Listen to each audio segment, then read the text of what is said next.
方面要来看到乌鹰直升机伫咧新北市有来失事，这件代志其中的副驾驶也就是上尉刘定富，2018年才拄和因某参加空军联合婚礼，拄结婚一冬外，刘定富拄到这届在下，因某去到英国对乐团出场。头一个时间知影这个消息了后，当场载袂牢，足艰苦心。普文希望大家搁互伊一丝时间，伊会赶紧争取伫头一个时阵赶紧倒转来，要陪因翁行人生上尾这段路，互因翁会当行开卡。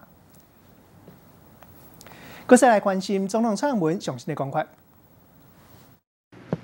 他们其实他们都很稳定哦。我们有2位在加护病房，那3位在一般的病房，他们的情况都稳定哈。那精神状况也很好哈。那有一些可能是要花点时间，把伤势慢慢的恢复啊。那看起来他们整体的情况都还好。好，加护病房蛮严重的，黄佑明他现在状况？稳定，他稳定，他没有伤到神经，所以他意识啦、讲话一切都很清楚。障碍者有跟您说些什么吗？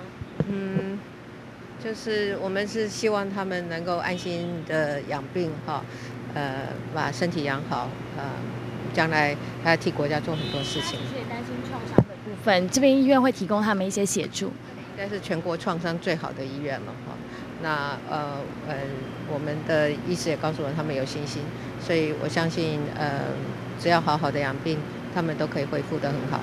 后续呢？后续会给予什么样的协助？后续除了我们的医疗要让他能够完全的康复之外哦，那工作生活上需要的照顾，我想我们国防部跟军方都会尽最大的力量。